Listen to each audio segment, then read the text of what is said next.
Svetovi trčijo, kjer bo en sam sestanek imel pomemben vpliv na Rusijo, Ukrajino, Evropo, Iran, Tajvan in na obe strani, ki dejansko vodita pogovor. Da, Trump je odpotoval na Kitajsko na vrsto srečanj in morda prvič po vrhu iz časa hladne vojne so v bistvu vsi prisiljeni biti pozorni.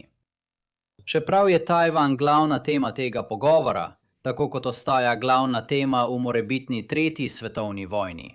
In zagotovo se bomo k temu vrnili v prihodnjih videih, bolj zanimiv in neposreden strateški problem pa je Iran.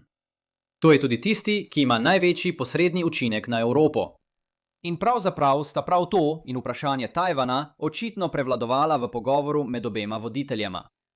Vrh prihaja po govoricah, da Kitajska pripravlja ali je pripravljala pošiljke orožja za Iran, pri čemer Peking to obtožbo zanika, Trump pa pravi, da so Združene države že prestregle darilo za Iran.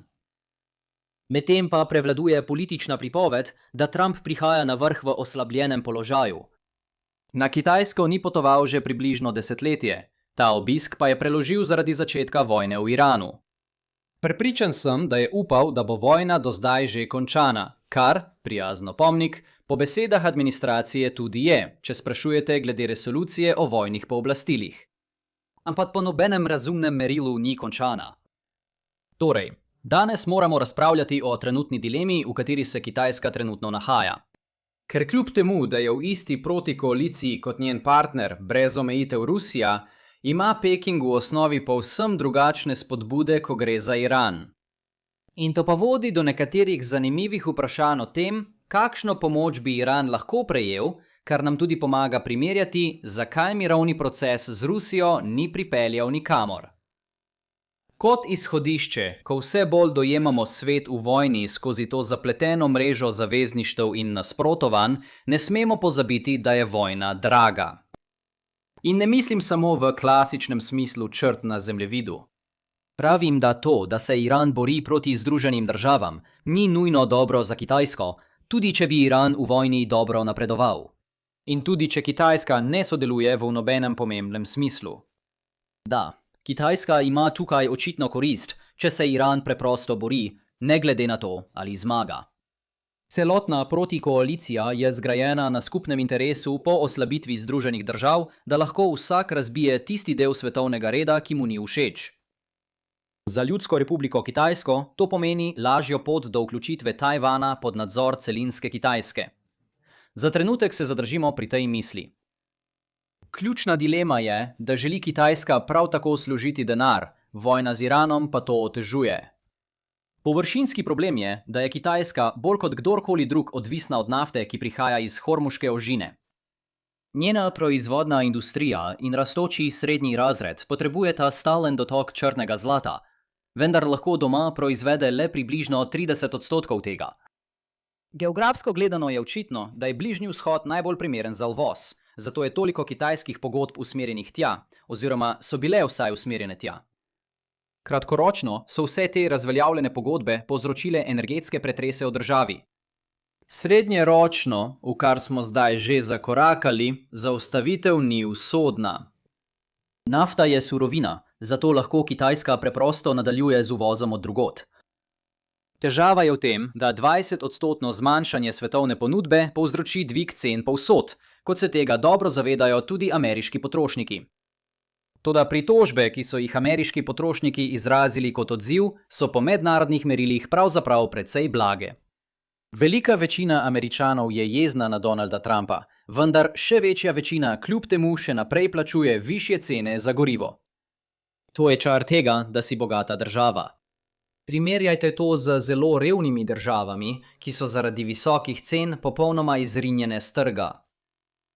Kitajska sicer ni ena izmed teh zelo revnih držav, vendar ni tako bogata na prebivalca kot Združene države ali večina evropskih držav. IMF jo po pariteti kupne moči uvršča na 73. mesto na svetu, eno mesto za Severno Makedonijo.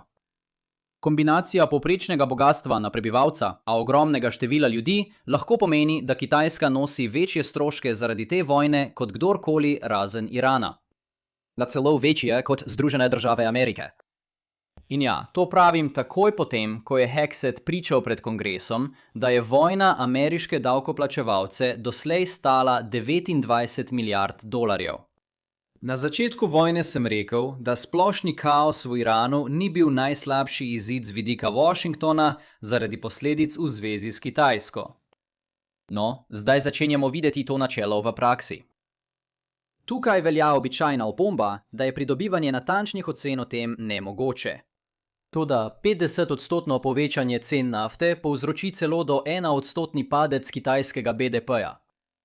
Upoštevajte, da ima Kitajska na splošno razmeroma močno rast BDP, zato to ne bo povzročilo recesije, temveč le nižjo rast, kot bi jo sicer imela.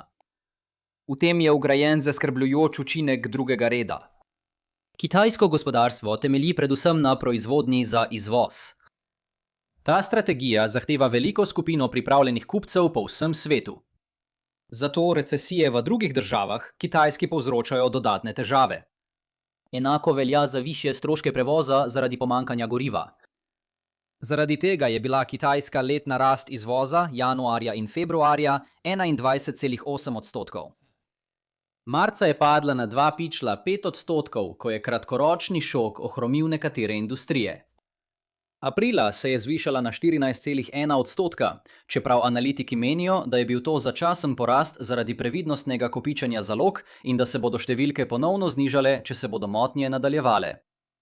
Še ena majhna zaključna opomba o tej temi. Veliko je bilo govora o tem, da je Iran spoznal svojo moč zapreti Hormuško ožino. Če odmislimo zmoto amaterjev, da države ne morejo izvedeti nečesa, kar že vedo, javna razprava o tem ni prišla do enakega zaključka, da so tudi Združene države spoznale svojo moč zapreti ožino. Čeprav Združene države tega iz istega razloga niso zares spoznale, pa smo priča demonstraciji te moči. Iranska nafta, ki bi jo Kitajska morda potrebovala v primeru vojne zaradi Tajvana, je bila blokirana brez večjih težav. Poleg tega so Združene države to storile na težji način, saj so zasegle plovila, ki so poskušala prebiti blokado. Lažji način bi bil, da bi jih preprosto ustrelili, kot je to storil Iran s svojo polovico blokade. Sumim, da Združene države ne bi oklevale izbrati lažje poti, če bi bila v teku tretja svetovna vojna.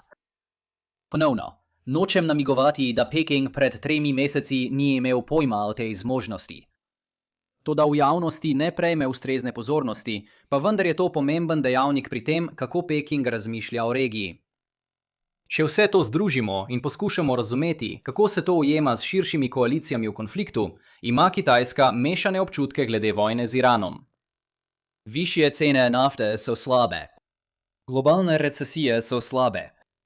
Ampak gledati, kako Združene države izpraznijo že tako omejene zaloge streliva. To je zelo dobro.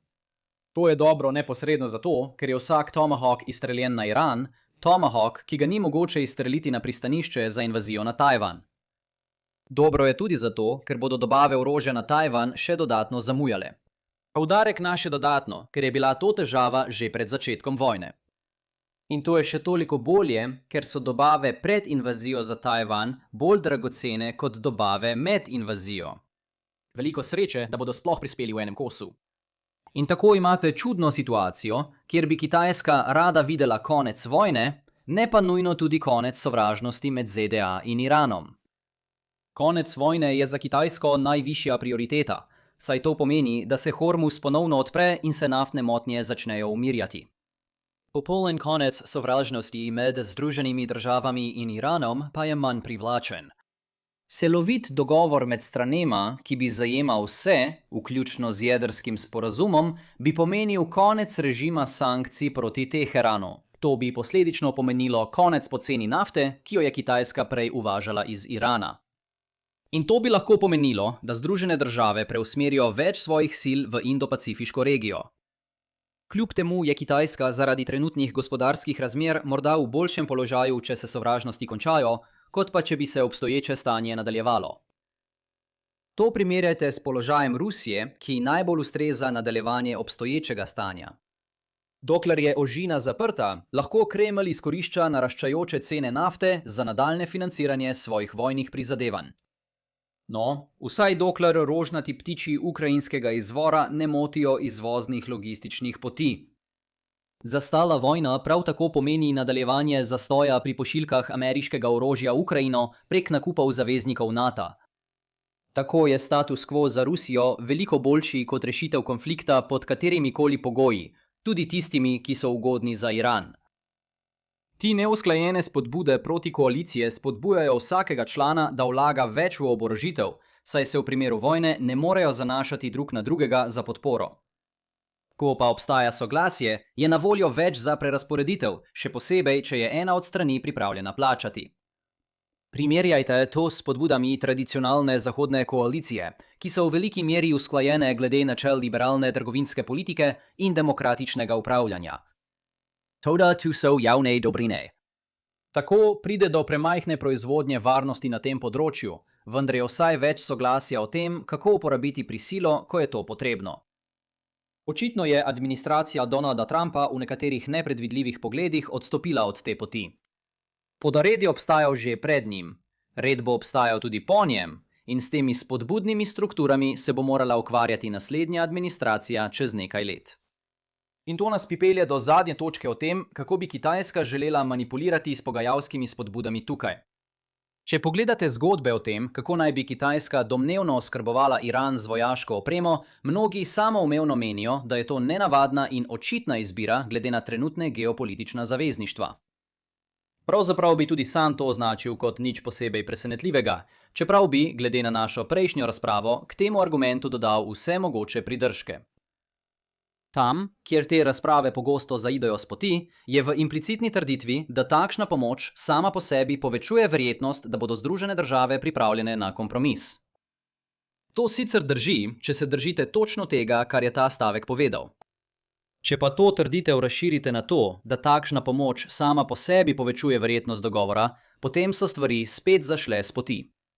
Tako kot pri vsaki drugi obliki vojaške pomoči, je prvi učinek kitajskih donacij ta, da premaknejo ravnotežje moči na način, ki je ugoden za Iran. To resnično poveča pripravljenost Združenih držav za dogovor.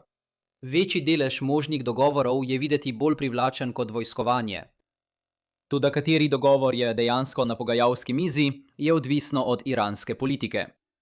In učinek opogumljanja Irana popolnoma izniči zaviralni učinek na Združene države. To je zato, ker kolikor manj močne postanejo Združene države, toliko bolj močan postane Iran. Zapomnite si, dvostranski pričakovani izidi vojne so igra z ničelno vsoto. Vendar pa vojno povzročajo pogajalska trenja, pogovor o pomoči pa teh sploh ne omenja. Poleg tega lahko ta pogajalska trenja delujejo v eno ali drugo smer, odvisno od tega, kaj menite, da poganja konflikt. Na primer, če verjamete, da ZDA poskušajo izkoristiti kratkoročno vojaško prednost zaradi notranjih nemirov v Iranu, potem da, kratkoročna kitajska vojaška pomoč izniči ta učinek. To je dobro za sklenitev dogovora. Če pa menite, da se strani ne strinjajo glede tega, kdo bo zdržal dlje in je Iran na šibkejši strani spektra, potem lahko vojaška pomoč še poveča razlike med šibkejšim in močnejšim tipom Irana. To spodbuja Združene države, da se borijo za razjasnitev razlike, namesto da bi morda naredile večje preplačilo šibkejšemu tipu Irana.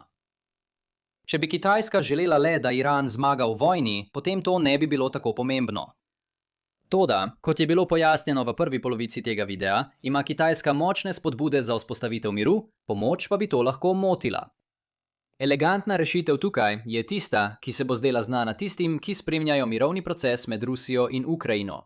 Pogojna podpora Iranu bo verjetneje privedla do podaljšanega premirja in bo za Iran ugodnejša. Naprimer, recimo, da bi Kitajska obljubila, da bo oborožila Iran, če bi Združene države zavrnile dogovor, po katerem bi obe strani končali svoje blokade, vendar ne bi bilo nobene spremembe v iranskem jedrskem programu. To prisili Washington, da ponovno premisli o vrednosti tega dogovora, saj je zdaj alternativa videti slabša. Toda hkrati to preprečuje, da bi Iran postal bolj bojevit, saj Kitajska prav tako zadrži pomoč, če Iran zavrne iste pogoje. Seveda bi morala Kitajska, da bi vse to delovalo, dejansko izpolniti svojo obljubo o pomoči, ko bi šlo zares. Z vidika politične volje je to povsem mogoče. To je v nasprotju z vlogo Združenih držav Amerike v vojni med Rusijo in Ukrajino. Nihče ne verjame, da bo administracija Donalda Trumpa odobrila pomoč Ukrajini, zato imajo Združene države Amerike malo vzvodov za pritisk na Rusijo. Čeprav Peking nima enakega problema s politično verodostojnostjo, pa se sooča z logističnim problemom. Pomoč, poslana v Iran, mora dejansko priti v Iran, kar je zahtevna naloga, saj Združene države Amerike trenutno blokirajo državo. Alternativa je zračni most, vendar bi to hitro postalo zapleteno, če bi se ponovno začeli obsežni spopadi. Torej, kakšne so naše ključne ugotovitve za danes? Kitajska ima mešane interese glede Irana, kljub temu, kar se zdi na podlagi trenutnih političnih koalicij in večine javne pripovedi. To poudarja širšo razliko v načinu, kako sta ti dve koaliciji sestavljeni. In doseči izid, ki si ga Kitajska želi, ni tako preprosto, kot da bi Iranu preprosto dali več orožja. Medtem pa vam lahko ponudim še 90 minut, kjer razpravljam o širši možnosti vojne med Združenimi državami in Ljudsko republiko Kitajsko zaradi Tajvana. Kliknite tukaj za ogled. Če vam je bil današnji video všeč, ga prosim všečkajte, delite in se naročite na kanal in se vidimo naslednjič. Skrbite zase.